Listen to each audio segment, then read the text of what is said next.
This is the Chris Stigall Show podcast. Okay, guys, let's just rip. And Chris Stigall. Chris Stigall. Chris, thanks for being with me tonight. Chris Stigall. I'm joined now by Chris Stigall. Now, he puts the broad in broadband. It's Chris Stigall. The Chris Stigall podcast is presented by usmedicalplan.com. Save big money monthly and get better health coverage at usmedicalplan.com. Hey, thanks a lot for downloading the Chris Stigall Show podcast. I know there is a sea of podcast options out there, and so the fact that you subscribe and you make this a destination every day, from the bottom of my heart and the team that helps put this together, we owe you big. Thank you for your written reviews and your 5-star reviews at Apple Podcasts and Spotify. You help us stand out, sincerely. So thank you so much for giving this show time today. And I thank the folks at John Ruhlman's usmedicalplan.com. John is our title sponsor. He keeps the lights on, if you will. All the sponsors that you hear on this show, I thank them profusely. I think they do great work and sell great products. I know they're going to take great care of you, and I thank you for supporting them as well. Can't do it without you. Can't do it without John Ruhlman and our sponsors in the show. John wants to save you big money on health insurance. So if you're looking for cheaper rates on health insurance, or you just think, gosh, I am spending a fortune on these premiums, is there an option? Answer, yes, there is. 877-410-4321 is the telephone number. Call him. He's got like 80 different private insurers that he can research to get you the best plan. And he does all the work. This is not some bureaucratic headache that you're going to have to negotiate yourself. John does it all and saves you potentially hundreds, maybe even thousands of dollars in premiums. If you're spending money out of pocket on your family's insurance, your employee's insurance, if you're a senior on fixed income, let John go to work and save you money and get you better coverage. 877-410-4321 or usmedicalplan.com. New bombing, new shelling, new destruction, new aggression, new stepped-up aggressive offensive moves from Russia today in Ukraine. Heavy shelling. Big drama. And, of course, today, Vladimir Zalensky, His Holiness, arrives, well, he's been here, arrives to Congress. He arrives to Capitol Hill. He's supposedly going to meet with all the leadership on Capitol Hill. He's going to be talking with Biden. He's going to be making his visit. Again, I have to say, there's something extraordinarily off to me. And I know that there are people in this audience who are pro-Ukraine. In fact, I know there are Ukrainians in this audience who are deeply concerned about this war. So I'm mindful of that. I've met a few of you, actually. And I hate to sound dismissive of the plight, the real world suffering of people who have lost their homes and lost family and loved ones. I do sympathize with that. But please explain to me, there's something extremely off-putting, I have to admit, about this guy going to the UN and giving a speech on climate change, and now today glad-handing with politicians on Capitol Hill while his nation is under attack, actively, supposedly, today from Russia. Does that... I can only put it in my own perspective. I can only imagine if the United States were under attack. Well, God help us if it were right now with Joe Biden. But in ordinary circumstances, with an ordinary Republican, or hell, even an ordinary Democrat leader. I don't know. Let's go back to a time where we actually respected a Democrat, Kennedy or Truman or something. Can you imagine the United States coming under attack and them saying, well, I think you boys have got it. I'm going to head over to a little global confab over across the pond. I'll be hip-hopping around Europe a little bit for a little while. You've got it managed, right? I don't know. Canada launches some broadside attack on us. And our president travels over to Europe and visits with some European leaders and has chats, gives meetings on climate. Seriously, how would that land on you if we're presently under attack in the United States? I would not be happy about it at all. Aren't the optics of that strange? Like, even if you believe every word of it, isn't that a strange way to behave when you're the president of the country under attack? It's the immediate concern is the safety of my people and the war, not climate change. Yeah, or that I'm gone at all, that I would be I'm having meetings with Congress, and you say, well, he's having meetings to secure funds or munitions or whatever. He can't, there's no phone. I mean, I know we have access to Zoom. I participate in Zoom meetings every week. Does he have to physically come to Capitol Hill?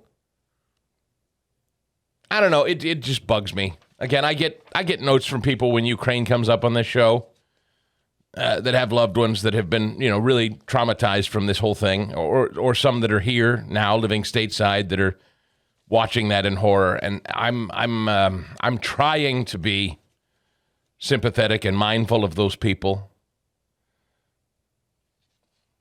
Zelensky spoke to Trump's plan to end the Russia-Ukraine war again. Take a listen. He can publicly share his idea now, not to waste time, not to lose people. Yes, and say that my formula is to stop the war and stop all this tragedy and stop Russian aggression. And he said how he see it, how to push Russian from our land. Otherwise, he is not, presenting the global idea of peace. So the idea is how to take the part of our territory and to give Putin. And that is not the peace formula. So you're not ready to negotiate a territorial compromise with Putin? We're not ready. But the question is to Trump, or maybe it's not his idea, or somebody, what United States really ready to give to Putin from your territories, what you are ready to give, but for the possibility not to risk after his public words about nuclear weapon. I don't know if I said correctly in English. I don't know. You said it correctly. Yeah. Yes. So you mean that he publicly said a lot of times, different times, that he can use nuclear weapon on some territories, on Europe, or maybe another target. What we will decide, he said, what we will decide is correct. So it means that the countries, including United States and EU, countries which are afraid, because people are afraid of such messages, so we are ready to give Putin what he wants. After we will negotiate with Putin, any country, he will give the new list of his wishes. Right, so I think if I can translate that, it was, you say that in order to get this thing to end, and in order to calm Putin down, you want me to hand over a chunk of my country. And I say to you, says Zelensky provocatively, well, what are you going to give up, Rhode Island to Putin? If Putin asked you, hand over Rhode Island and we'll end all this, would you do that? Is basically his take on this. But again, poking at, provoking at, agitating the Trump campaign on the Wolf Blitzer show on CNN while his country's being shelled. This is just another one of those things where it just seems it's so terribly off. And to me, tone deaf. I would not want, under his circumstances, if the United States were under attack, I would not want our leader to be conducting European television shows, fighting with international leaders. I wouldn't want him abroad doing anything. I'd want him right here on terra firma. Again, but you get it. That's me. All right, the bowling alley waitress yesterday made it to Capitol Hill, a rather fiery exchange. Pretty good stuff. Did you hear Jeff Van Drew? I tell you what, this guy, I like Van Drew. I don't know if he's just decided to hell with it. I'm going out in a blaze of glory. He flipped parties some time ago. He went from Democrat to Republican. And he sits on this committee that Merrick Garland came before yesterday in the House. Van Drew was fit to be... I think Van Drew himself's a Catholic here, which maybe makes this sound as personal as it sounds he's taking it. He unloads on Merrick Garland, and Garland is shaking angry. I mean, just... I will say that of all the times I've seen this steely, cold, calculated, manipulative bowling alley waitress we call the Attorney General testify, of all the times I've watched this, I've never seen anybody get under his skin the way Jeff Van Drew of New Jersey has. Take a listen.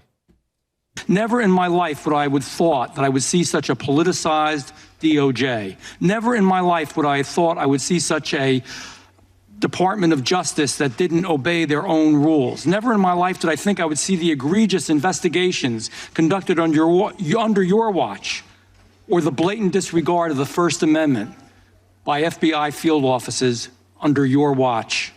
And never in my life did I think I would see our great DOJ turn into a politicized weapon to be wielded by an investigation to attack political rivals. I still hold the thousands of hardworking staff with high regard, but unfortunately there are some within the department, in my mind, who have betrayed their oaths. And for that, you must be held accountable. I hold you accountable for the labeling of parents as domestic terrorists standing up for their proper education of their own children. I hold you accountable for the anti-Catholic memo. Imagine sending agents undercover into Roman Catholic churches because they were supposedly domestic terrorists. And I hold you accountable for unleashing a special counsel with a history of botched investigations on our current president's political rival. The department under your leadership, I am sorry to say, has become an enforcement arm of the Democratic National Committee. If there is a perceived threat to the Democratic Party, this DOJ attacks every single time. But when there are actionable threats against conservatives, this DOJ stays put. Violent protesters outside the Supreme Court justice's home, unpunished. Attacks on pro-life centers, unpunished. The two-tiered system of justice is clear, and it's clear to the American public. And the buck stops with the man in charge. That man is you. The actions of the DOJ are on you. The decline of Americans' trust in our federal law enforcement is on you. The political weaponization of the DOJ is on you. Attorney General, I need a simple yes or no to the following. Just yes or no, because we don't have much time. Do you agree that traditional Catholics are violent extremists? Yes or no? Let me answer what you've said in that long list of statements, and I'll be happy to answer all of those. Attorney General, I control the time. I'm going to ask you to answer the questions I asked. You controlled time by asking me a substantial number of things. And I didn't ask you those things. I made a statement. Attorney General, through the chair, I ask you, do you agree that traditional Catholics are violent extremists? I have no idea what the traditional means here. Catholics, that go to church. May I answer your question? Yes or no? The idea that someone with my family background would discriminate against any religion is so outrageous, so absurd. Mr. Attorney General, it was your FBI that did this. It was your FBI that was sending, and we have the memos, we have the emails, we're sending undercover agents into Catholic churches. Both I and the director of the FBI have said that we were appalled. Have said that we were appalled by that memo. So then you agree that they're not extremists? We were appalled by that memo. Are they extremists or not, Attorney General? I think that... Are they extremists or not, Attorney General? Everything in that memo is Are they appalling. extremists or not? I'm asking a simple question. Say no if you think that was wrong. Catholics are not extremists, no. Was anyone fired for drafting and circulating the anti-Catholic memo? You have in front of you the inspection division's investigation. Just tell me yes or no, please. I don't know. We have no time. I don't know the answer to that. Shaking angry, Merrick Garland, because he's caught. He's shaking angry because he's caught. The FBI, and if you don't remember this, by the way, go back to February. The FBI says it's retracting a leaked document published online from February 8th that appears to reveal the Bureau's Richmond Division launched an investigation into, quote, radical traditionalist Catholics and their possible ties to, quote, the far-right white nationalist movement. The Catholic News Agency inquired. The FBI says it will remove the document because it does not meet our exacting standards. The document, published on the website Uncover D.C. originally, is titled Interest or Racially or Ethnically Motivated Violent Extremists in Radical Traditionalist Catholic Ideology Almost Certainly Presents New Mitigation Opportunities. The document singles out Catholics who are interested in the traditional Latin Mass as potentially linked to violent extremist groups. That's the first time I've heard anybody drill Merrick Garland about it. And I mean, if you watched it, you heard it there, but if you watched it, Merrick Garland's just shaking. The bowling alley, how dare you? You little twerp. You scum. You gum on the bottom of our shoes. You're caught. You know, the anger and the hysteria and the spitting and you're caught. Jim Jordan, always good for a clip, dressing down Merrick Garland on the whistleblower from the FBI. Take a listen. Quote, Mr. Weiss has full authority to bring cases in other jurisdictions if he feels it's necessary. That was your response, Attorney General, to Senator Grassley's question on March 1st, 2023. You just referenced it when Mr. Bishop was questioning you. Only problem is he'd already been turned down by the U.S. Attorney in the District of Columbia, Mr. Graves. So he didn't have full authority, did he? I had an extended conversation with Senator Grassley at the time. We briefly touched on the Section 515 question and how that process went.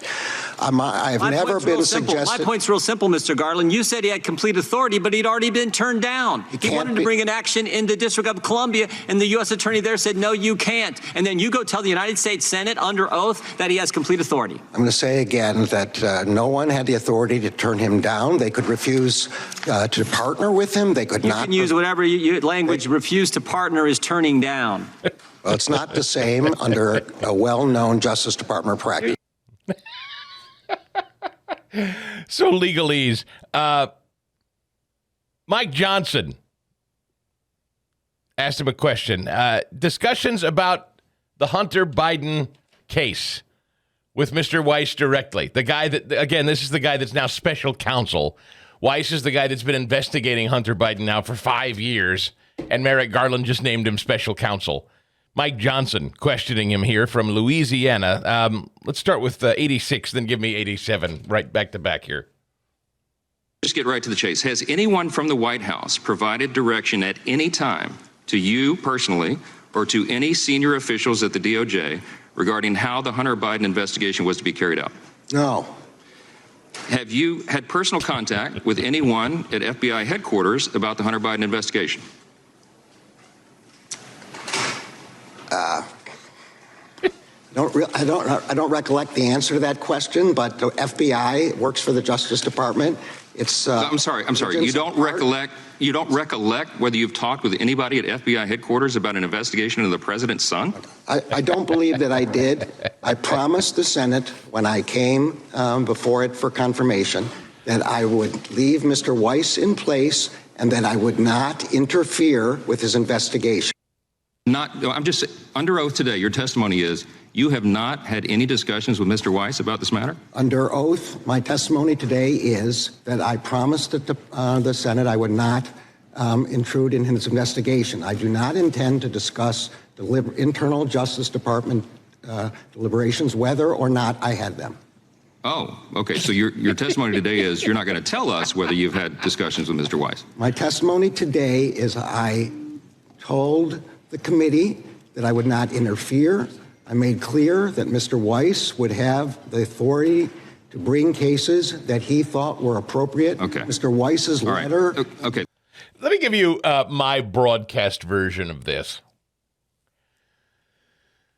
Merrick Garland saying, he goes first from kind of, no, I haven't had anything to say or do with the Hunter Biden investigation, to, well, I have said that I won't interfere in any way with the Hunter Biden investigation. That's a distinctly different matter. And let me just give you a little scenario where this might apply in my own personal life. I've had bosses over the years who have said, I will not interfere in your show in any way. You have total control over your show and the decisions made about what you want to do on your show.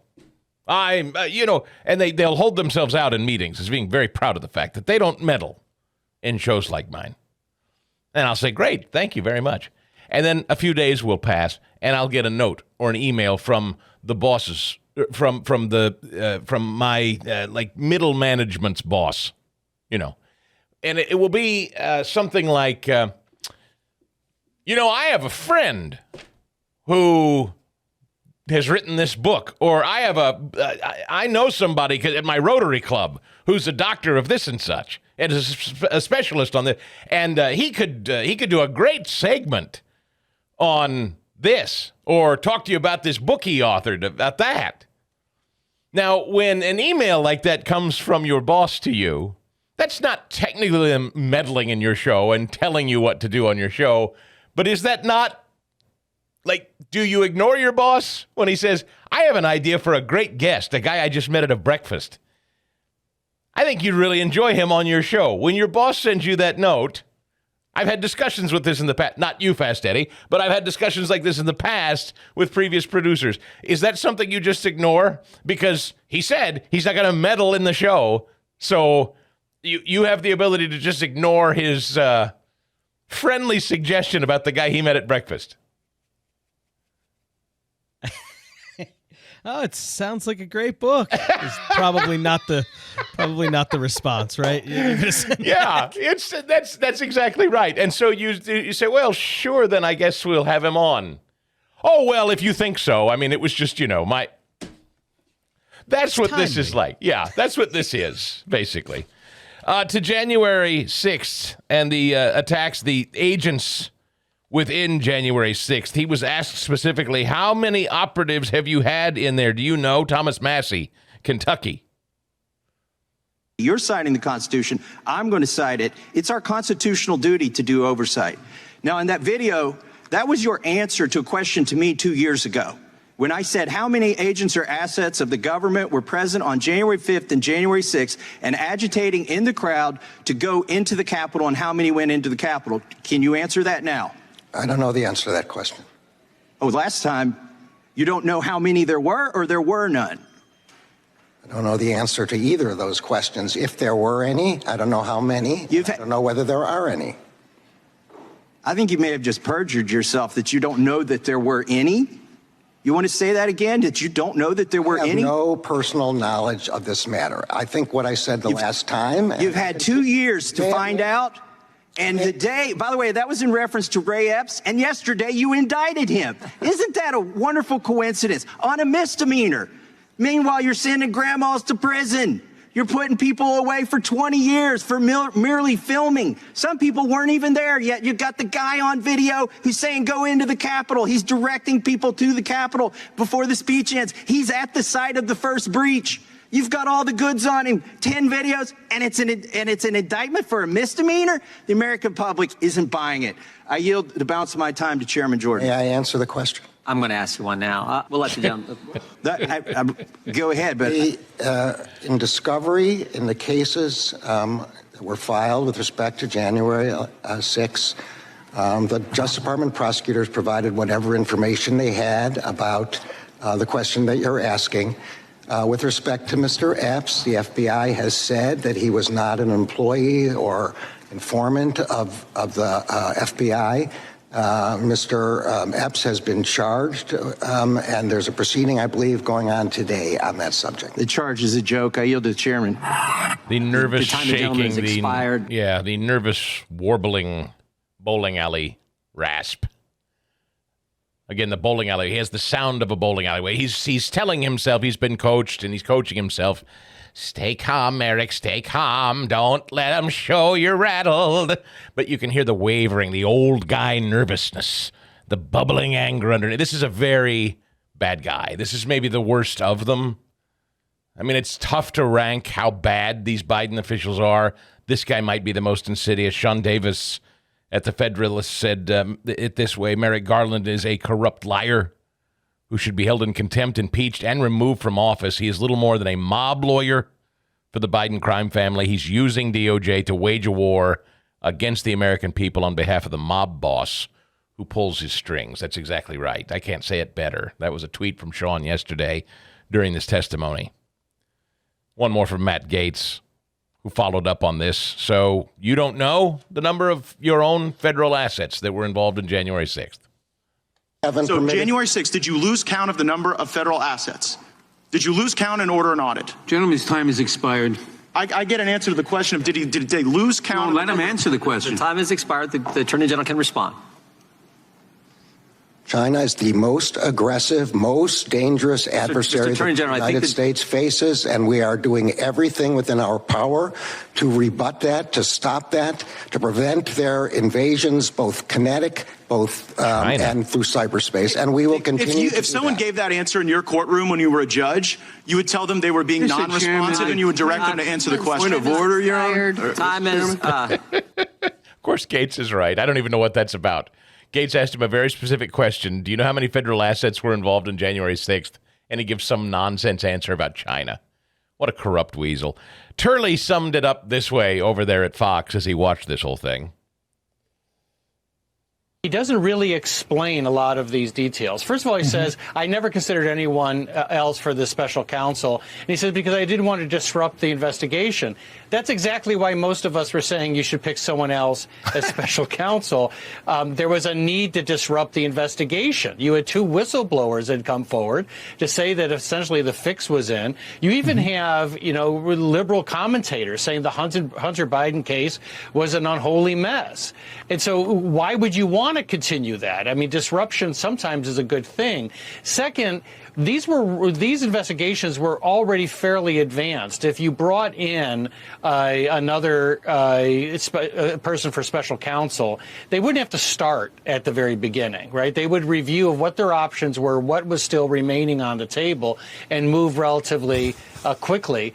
But Garland refused to deal with even the most procedural questions. I mean, his entire appearance could have been avoided by just sending a note to Congress saying, go pound sand. I mean, that's basically what he was saying. They were saying, can you answer some basic questions here?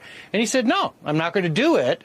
And this is where we get to this maddening part. For example, he says, look, Weiss had total authority to go to California and D.C. to bring those cases. And if he didn't, it was just a question of partnering. And those two U.S. attorneys said, we're not going to help you. Well, why? I mean, the lack of curiosity of the Attorney General is breathtaking. Why would two U.S. attorneys tell the Delaware U.S. Attorney, we're not going to help you? Why at that point wouldn't the Attorney General say, can I intervene here to help you along the way? Why did Weiss just basically take all of his stuff and go home? All those are questions that aren't answered. And I'll note one other thing, John. In the first few minutes of questioning, Attorney General said something that I thought was quite remarkable. They said, basically these members were saying, we need these answers. And he said, you're going to get the answers from Weiss. And then he said, when Weiss gives you his report. Well, a report from a special counsel tends to come at the end of the investigation. That would put this on the other side, likely, of the election, and probably after any impeachment inquiry. Yeah. On purpose, of course. So there's Turley. And I remind you, the reason we play Turley here and the reason I think Turley is significant is because Turley is a Democrat. Turley hates Donald Trump. Like, Turley did not vote for Donald Trump either time. He's not going to vote for Donald Trump again, I suspect. He was certainly a Hillary Clinton voter. He's identified himself as such. I'd assume he voted for Biden, but I don't know. So he's sympathetic to Democrats. He's sympathetic to Democrat presidencies and administrations. And so it's extraordinary for him to go out on the limb he has, and basically he's slack-jawed. I mean, this is as animated as a guy like Turley gets, who says he cannot believe what he's hearing. That this guy's basically told the entire congressional committee, go pound sand, I'm not going to answer your questions.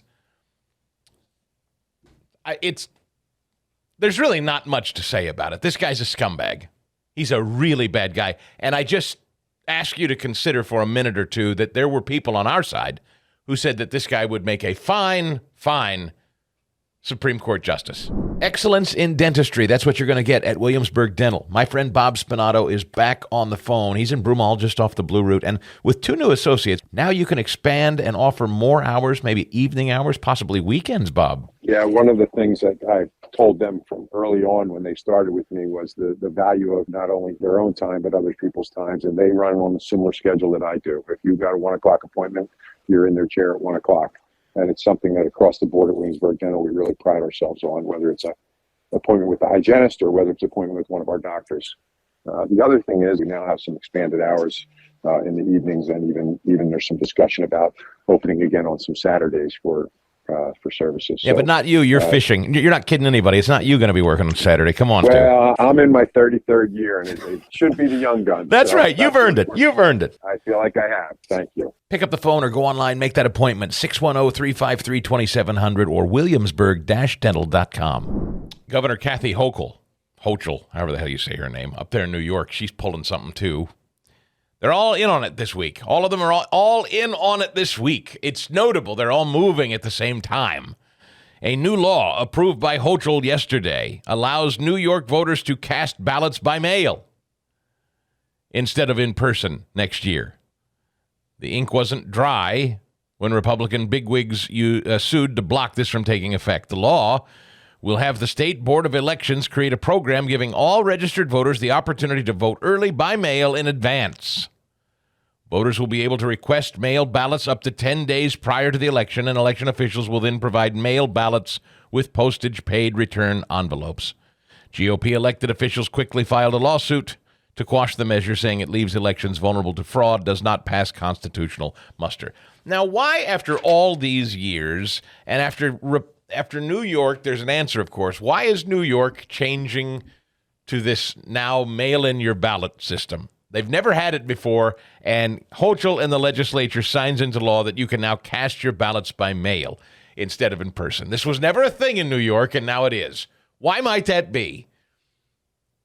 I think there were 3 or 4 seats that were pickups in New York. That's completely unexpected. That's exactly right. Remember what we said yesterday. The House of Representatives is barely in Republican hands because of wins in, of all places, California and New York. New York had their world rocked in the midterm elections of 2022. They couldn't. Lee Zeldin, if you remember, was giving them heartburn in the governor's race. They were freaked the F out. And in a couple of instances, they were devastated that they got some Republican victories in what had always been safe, consistent Democrat seats. So naturally, they're going to mail-in ballots. If the Democrats are moving heaven and earth to change election rules, you know it's to benefit them. You know there's something about it that they think is to their advantage. That's the only reason they would ever move to change the way New York has always done elections.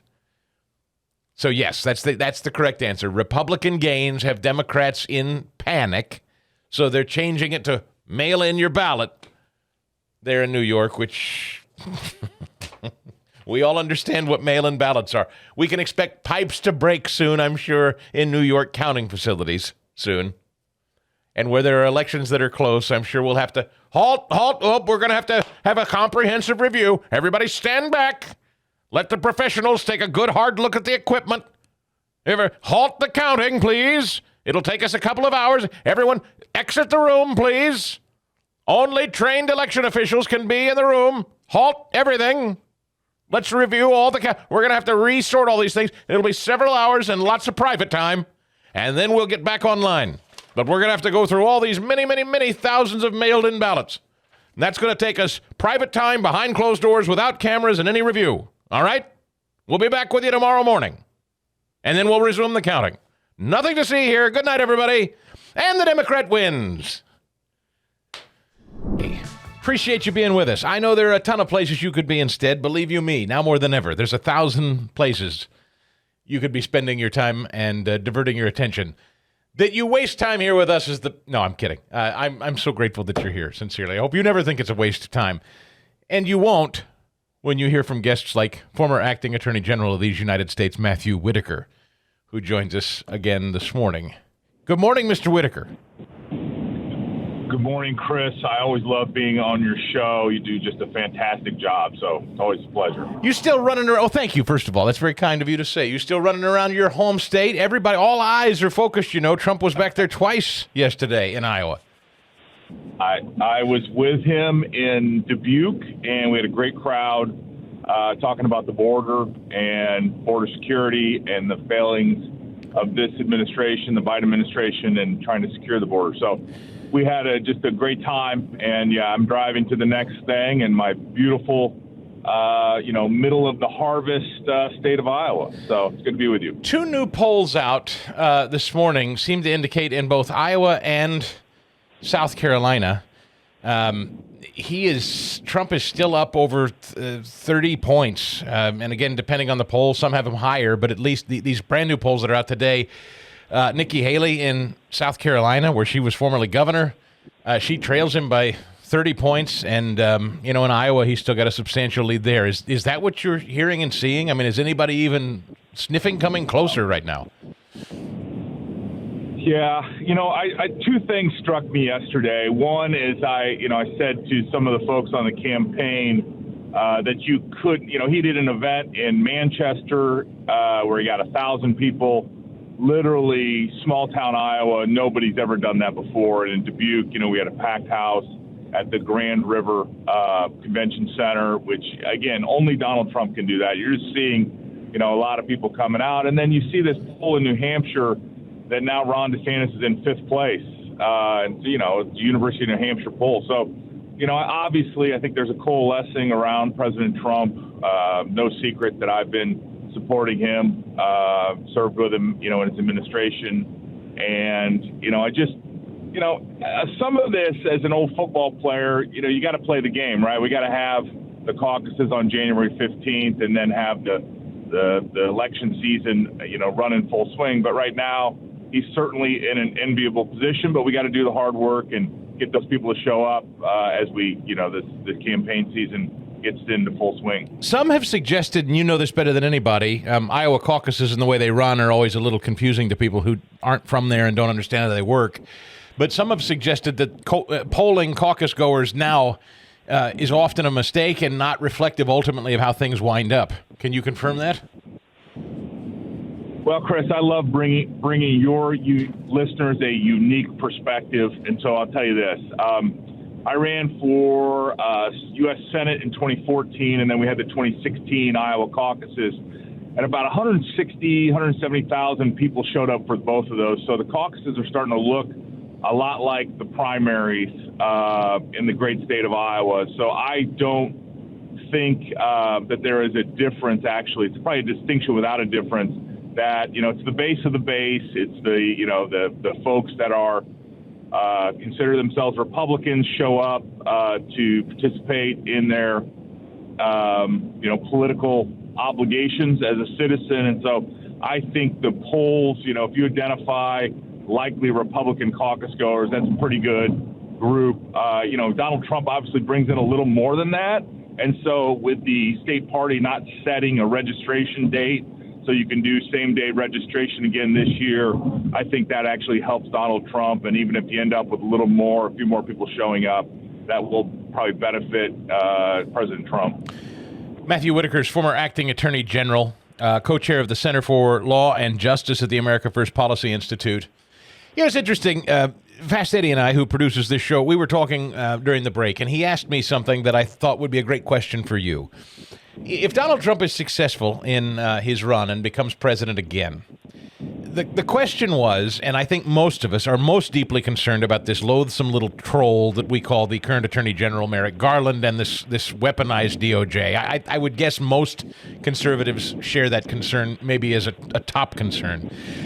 What can Donald Trump do? And do you think now he is laser focused on the idea of winning and impacting that in a meaningful way right away? Since you were acting attorney general, what are real steps do you think that he could take right away to start fixing this issue? Right. Well, in the federal government, so much is people that you have in those roles. They implement your policies. Obviously, the Department of Justice is going to take some strong individuals to lead it into a one-tiered system of equal justice for all, and a constitutional revival. And so, Chris, as I look at this, it's just going to take the right people in those key spots, but it's also going to take the right people in all the U.S. attorney spots as well, because you're seeing somebody like Mr. Weiss, who under the imprimatur of being a quote-unquote Trump appointee, you heard that all day yesterday, has somehow, tried to, implement the, inconsistent with DOJ policy, the least, impactful charge against Hunter Biden instead of actually going where the evidence leads. And so, I think I look at how many of these cases have been handled, and we have to return to regular order, something that I preached and implemented when I was in that chair. And, obviously we're going to have to remove the Biden folks that have politicized DOJ and put some folks that are true rule of law conservatives in those roles. So I'm sure, I don't know how much of it you followed. I know you've been busy and you've been out on the road. Did you see much of that testimony from Merrick Garland yesterday? He really is. I can't get past it. I'm so personally irritated is the polite way to say it. I find him maybe the most loathsome of this entire bunch in this administration. He clearly, even people like Turley, who are Democrat, said on Fox it was basically a big middle finger session again. He has no intention of answering any of their questions. No, and, Merrick Garland, I think, really did a disservice. He could have answered some serious questions, and he dismissed things as either just partisan hyperbole or adopted, the left's narrative. But, we all see it with our own eyes. We know what's going on. And I agree. I think he did bring a lot of disrespect to the Department of Justice in not actually being a leader and not accepting responsibility for what the Department of Justice has done under his leadership. But, that's what you get. Joe Biden, put him in that role exactly to do what he's doing. I was in front of that committee, as you may remember, myself, when I was in that role. And, it is, I think we've talked about before how it's a little bit like the bar scene in Star Wars, but not as entertaining. Sort of some real strange characters. Thank God when I was there, Adam Schiff wasn't on the House Judiciary Committee, because that would have, I'm not sure I could have even had a discussion with him, as much as I don't respect him and what he's done to, just the rule of law and kind of our norms and our system of justice. But, all that being said, I did see some of the testimony. I was able to catch up last night on the highlights of it, and I was just, it just struck me as, another partisan getting in front and trying to run out the clock as the hearing went on, and it was disappointing. Matthew Whitaker, the former acting attorney general, when we hear charges now, misdemeanor charges against a guy like Ray Epps, and kind of his unwillingness, Merrick Garland's unwillingness to talk about how many federal employees, if you will, agents or whatever, assets, however you want to refer to them, were involved in that day, January 6th. Many people believe Ray Epps was. I don't know if you do. You can comment or not, but a lot of people have pointed to Ray Epps specifically as an example of you're rounding up people who walked through the building, and a guy like that who's been running around on camera for 2 days shouting, "Let's charge the Capitol," you never touched him, and he was he became this sort of, as I say, hood ornament for a lot of us who are skeptical of January 6th and the federal role, the DOJ role or FBI's role in that day. Can you speak to all of that now, knowing what we know? Yeah, well, what we know is the FBI doesn't know how many assets they had on the ground, which are, these confidential human sources. They're essentially people that are being paid by the FBI for information, who have, essentially handlers at the FBI that are tasking them with things to do. It's been estimated that there were about a dozen of those folks, based on, just sort of what we're hearing. But, not only Merrick Garland, but, Chris Wray has not been willing or able to tell us exactly kind of what they were doing, what they were tasked to do. And I think that, that is a problem.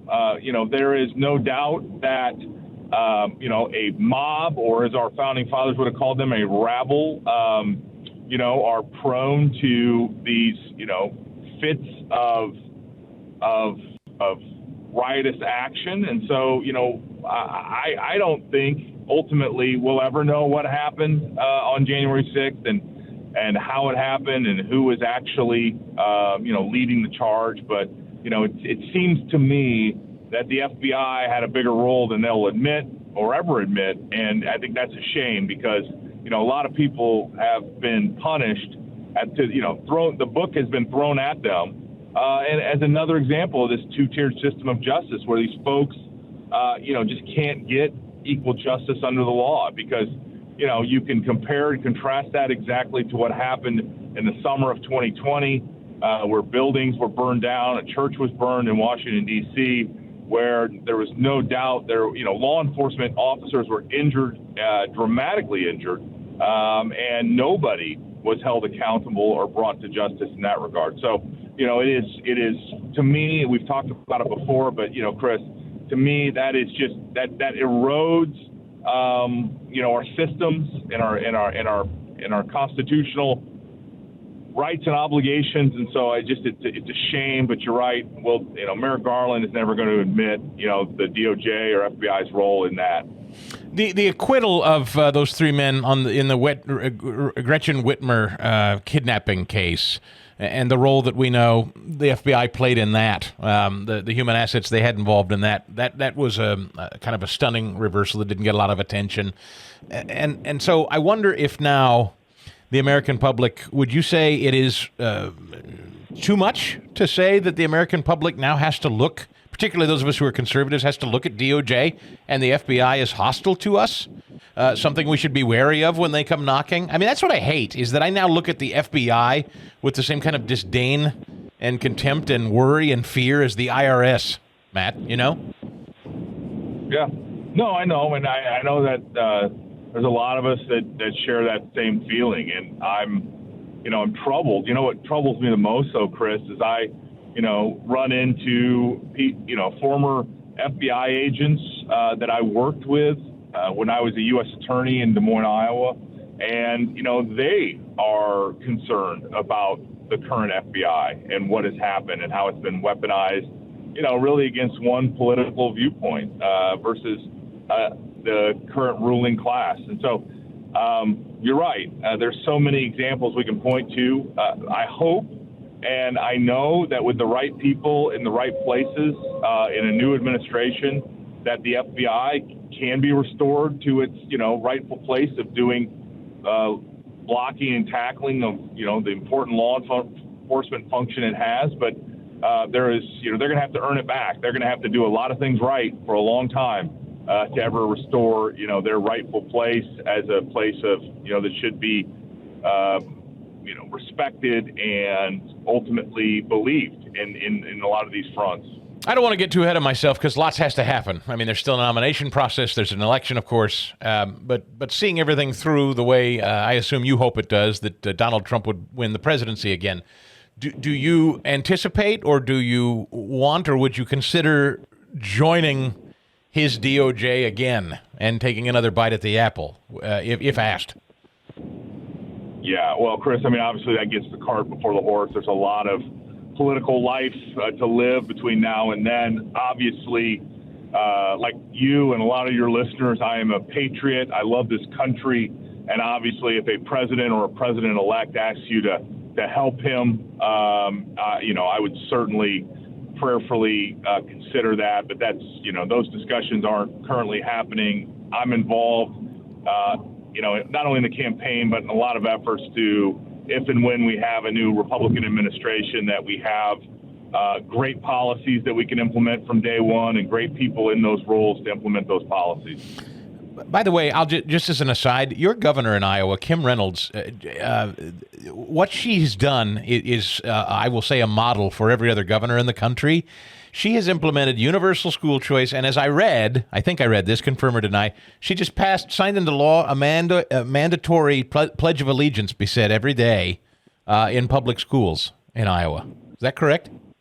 So Kim Reynolds is amazing, and what I always talk about when I talk about my beloved home state of Iowa is, that not only Kim, but so many of our Republican legislators have ran on putting these policies in place, and when they were elected, they put the policies in place, and with those policies, the people of Iowa are flourishing. They've cut income taxes in half from 8%, the top marginal rate, to 4%, and I know based on my discussions recently with some of those key leaders, they're going to cut it down to 0 here in this next legislative session. So we are, Iowa has, coined itself fields of opportunity, but I think they're really creating an environment with conservative policies really on all fronts that a renewal and a renaissance is happening, and the people of Iowa are rewarding the politicians with reelecting them to do more, to implement more individual freedom, more, to your point, school choice across the board, vouchers that can be transportable, so students in failing schools or that aren't getting educated with, that their parents can actually move them to somewhere that they can get a better education. So, yeah, Chris, to your point, there's a lot of great things happening in Iowa. And, that's, I think, what our founding fathers intended was that these states would be these laboratories of innovation and that they would compete on these policies. And so I think Iowa and Kim Reynolds and I know, Florida has done a lot of this and several other states have implemented things. It's unfortunate that there are other states where there's failed political leadership, like Pennsylvania, for example, that can't seem to do anything right to help their citizens. Well, hey, we're automatically registering every warm body to vote as of this week now when they go get a driver's license. So there's that, Matt. Yeah, well, exactly. As I listen to you, won this argument, Chris. Yeah, right. That's exactly right. It seems to me, if I'm listening carefully, I don't know. Maybe asking you about a future with the DOJ is the wrong question. Perhaps I hear Governor Whitaker speaking in the future. Yeah, you know what? That one of the great things, Chris, we have in Iowa is we have a great slate of current Republican elected statewide officials. We have Joni Ernst, Chuck Grassley, Kim Reynolds, Brenna Bird's our new Attorney General. The first time in over 40 years we've had a Republican Attorney General. So there's, they're all friends of mine. I've supported all of them up through, getting them elected. Well, except for Chuck Grassley. I was 11 when he first got elected to the Senate. But yeah. Iowa. So many.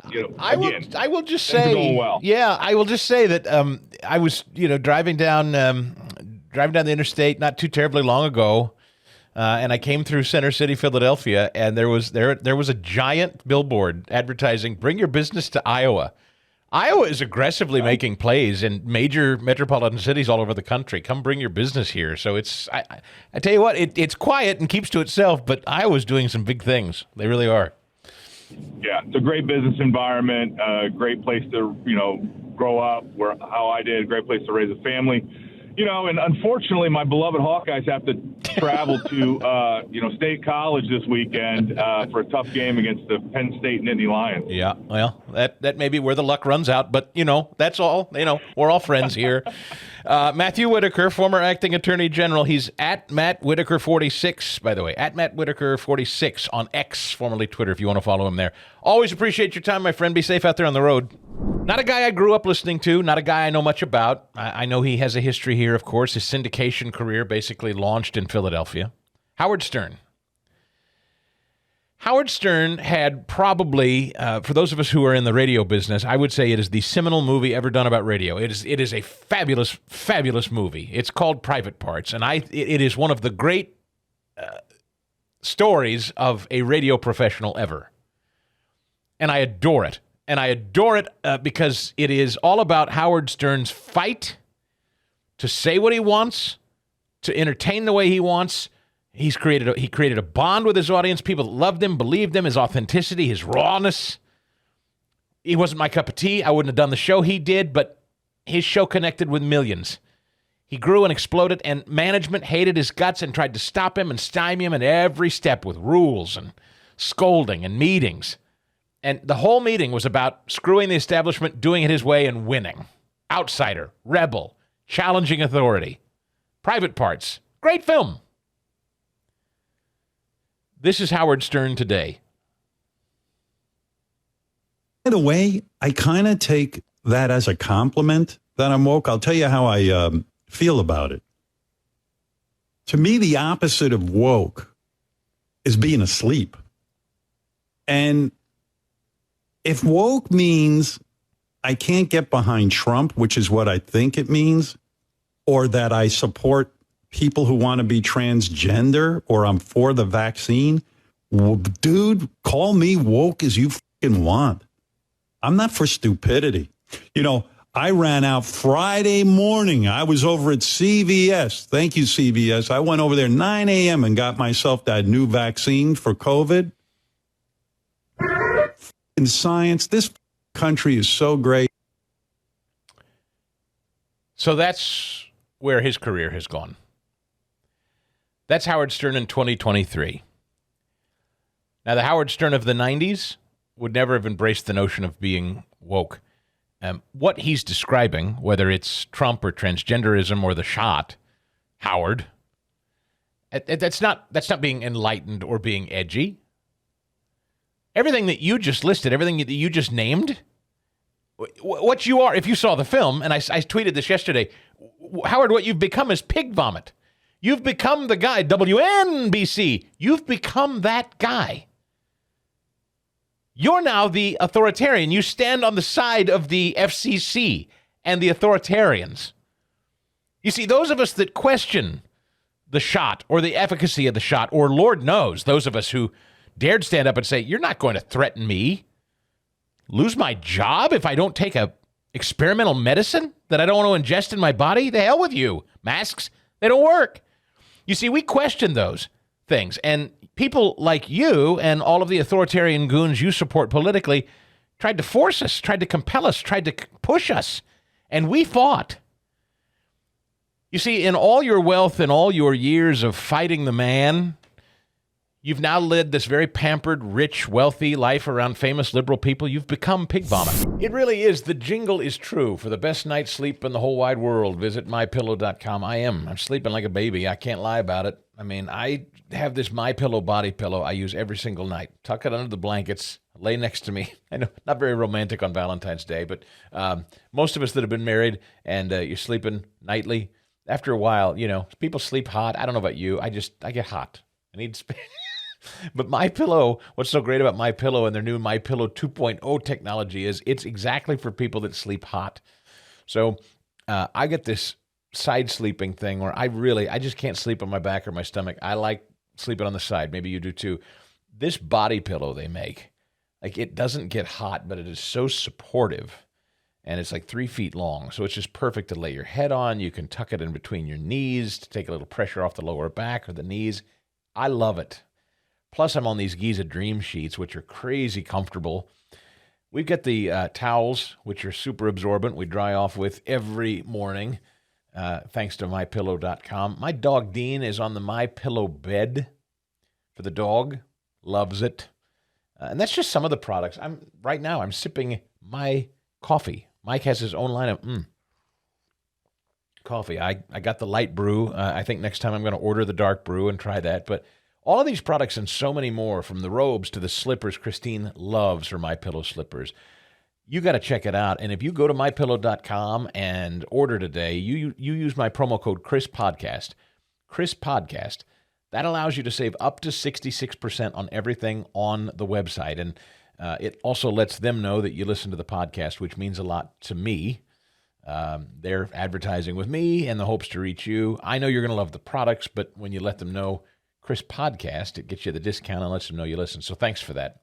It's a three-legged stool. Hopefully everybody wins. So MyPillow.com, promo code Chris, or for the best customer service, you should know everything you order, 60-day money-back guarantee, a 10-year warranty. So they're really high-quality products and made here in the United States. So 800-932-5056 to order in person, 800-932-5056, or MyPillow.com, promo code Chris. Well, I bumped into this fella, our great friend, on Radio Row, I think during CPAC. Last time I saw him in person anyway. You see him often on Fox, and he's authored a brand new book. He's a very successful radio show host out to our west in Seattle. His brand new book is called What's Killing America?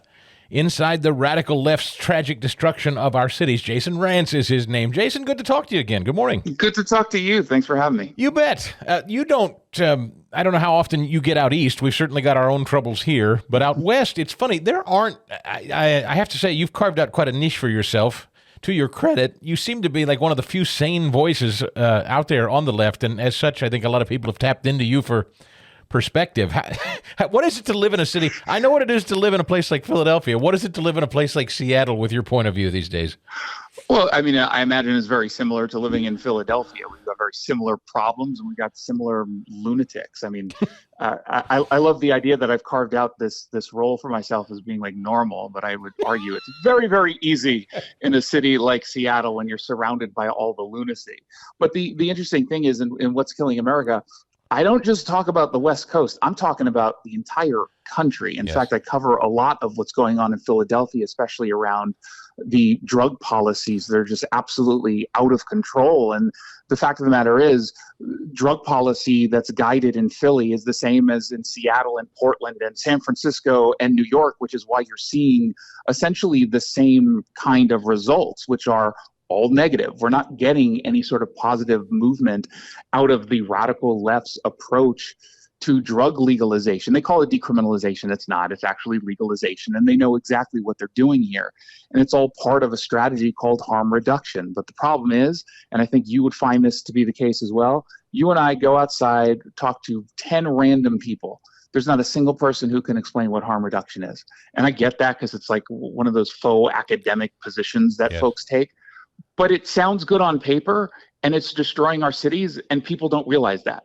And that's part of the reason why I wrote at least a chapter on drugs in What's Killing America. It's the criminal justice version of diversity, equity, and inclusion, sort of, isn't it? Yep. Yeah. Yeah, 100%. They look at everything through that social justice, racial equity, radical left lens. And when you look at any issue through something with such, I don't know, strong bias and ideological bigotry towards everything else, well, of course you're going to get these results. I have never been to Seattle, never visited it, not once.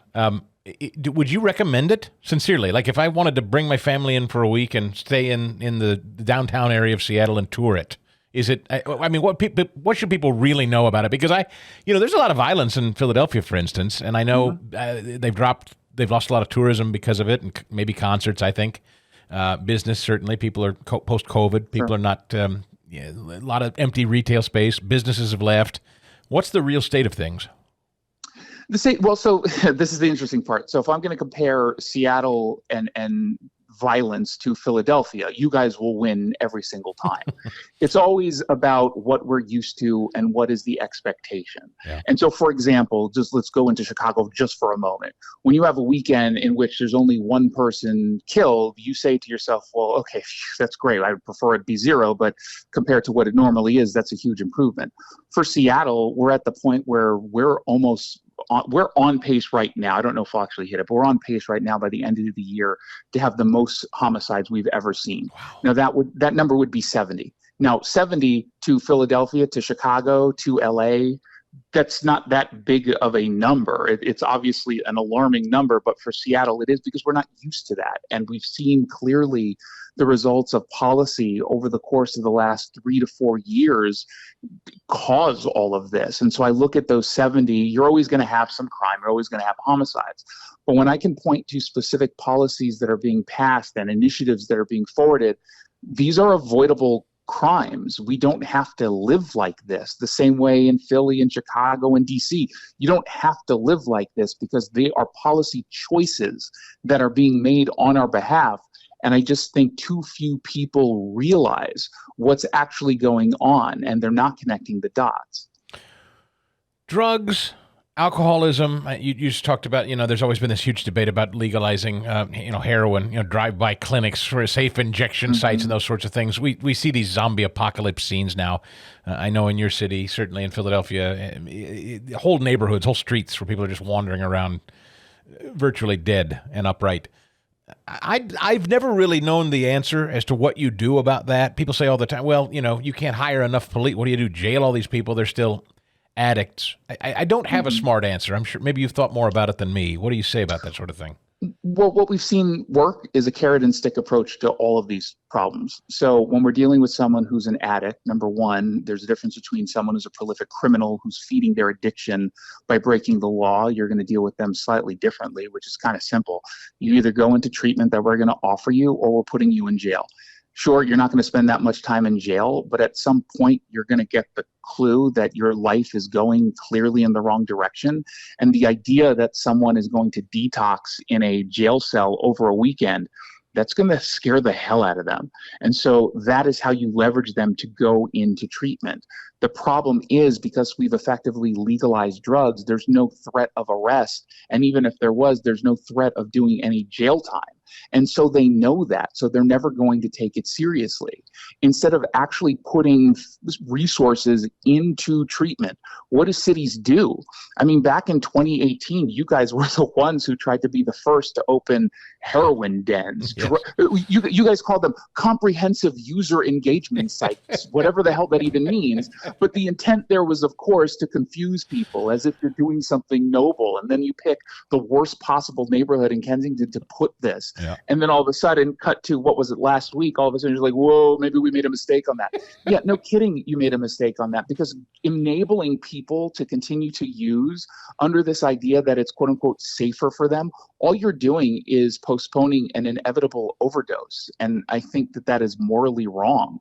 We can offer treatment to these people. You just have to make the investments, and you have to have the enforcement mechanism.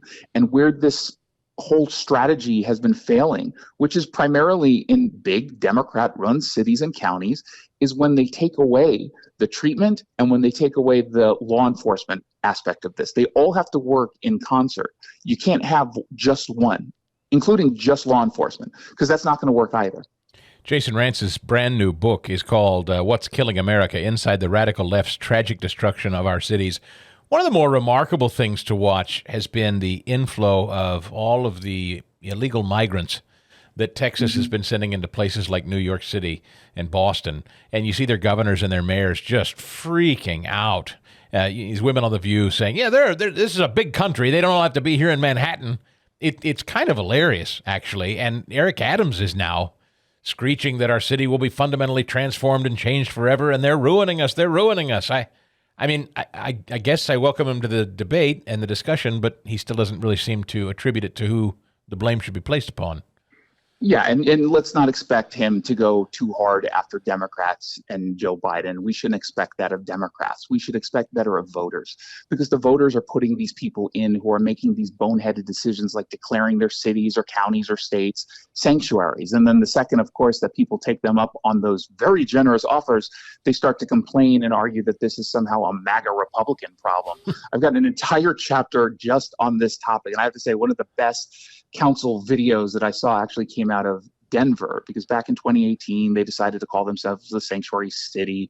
And then, of course, during the Trump administration, they were like, oh, my God, these people, he's such a racist. He hates all these folks, and we will, of course, welcome them.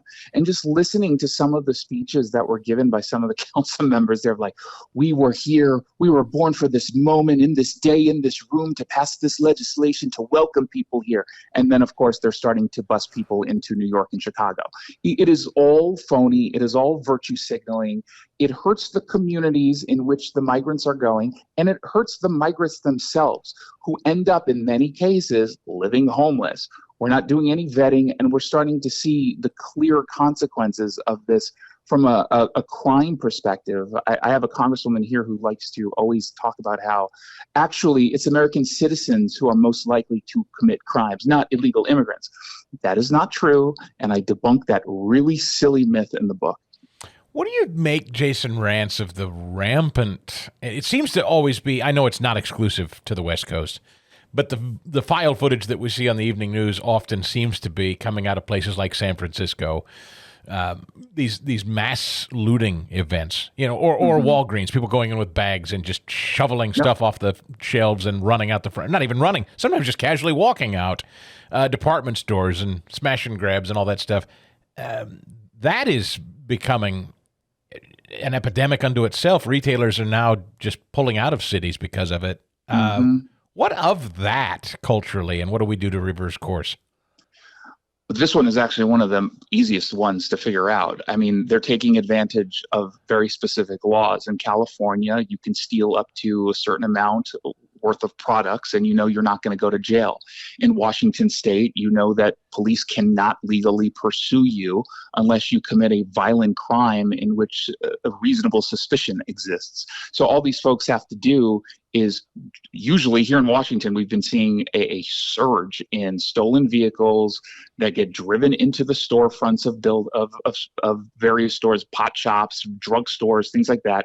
They jump in, steal what they can, they jump out, get into a stolen vehicle, another stolen vehicle, and then they just drive off. If a cop were to get there as that person is pulling away, they cannot pursue. So all you have to do is reverse course on these laws. These are laws. This is legislation that can be reversed. And then, of course, they're also taking advantage of the fact that we have the police departments that are depleted. We just don't have enough staff. The defunding movement is going to take a very, very long time to undo. The damage tied to that is not something that's just going to go away. But ultimately, you've seen this because of these laws and because of the activism from 2020 to today, a culture of lawlessness. And culture does not just change overnight. So you have to change laws, very specific ones, which we go over in What's Killing America. And you have to ensure that we're sending the message that we're not okay with this anymore. And right now, we still don't have that message coming from the Democrat Party. You know, Jason, it's not profound, and I know maybe a lot of people listening are going to be like, well, yeah, duh, Stigall, but I don't really back away often and consider that really in this order came the George Floyd episode, the defund the cop movement soon to follow. I guess maybe you could throw Ferguson, Missouri in there before George Floyd, but there was this kind of aggressive movement against cops, anti-cop movement, and as that kept ratcheting up, defund the police ratcheted up, then followed this rampant crime. Now, is it one begets the other, or do you think it's, I don't know how far you go in your book, do you think it's systemic? There are many people that believe this is very much engineered on purpose. You? I don't know if it was engineered specifically to create crime. It was certainly engineered to shift the criminal justice system. When folks were saying we want to dismantle the criminal justice system and rebuild it, we should have all believed them. They weren't, in fairness to them, they're crazy, but they were open about what it was that they were pursuing. They said it out loud multiple times, and they told us exactly what they wanted to do. And they had laid the groundwork, activists, politicians had laid the groundwork for a very long time. And in some instances, there have been some cities like in Atlanta where they were already implementing some of these radical positions around policing, and they ended up regretting it. All cities, for the most part, have ended up publicly regretting it and trying to walk some of this back. Other politicians are pretending that, what are you talking about? I didn't want to defund the police. What are you speaking of? Like, they're just lying to you. And it's so very obvious. So they clearly, I don't know if the intended consequence was crime. I do think that the intended consequence was chaos and then rebuilding. And they expected chaos in these rebuilding years. And I think some of them are just blinded by their ideology. They don't want to recognize what's going on. And others simply view it as justified, small-term pain for a long-term gain. I was just joking this week about Chicago is now talking about government-run grocery stores because Whole Foods and Walmart packed up and cut out of there because of the theft and the violence. They couldn't hang in there anymore, understandably so. Government-run grocery stores, Jason Rantz. That's what they're getting to now in Chicago. Good luck, I guess. Well, I mean, talk about a looter's dream. You just go to one that's run by the government that allows you to loot all the other businesses in the first place. And one more time, just last question. Again, I want to press on this. Should I visit Seattle? Would you recommend it or not now? So I would recommend you hold off on a bit or wait until there's a major event here. The prices will be a little bit higher, but you're guaranteed to at least have a downtown that's free of homeless people and addicts smoking everywhere.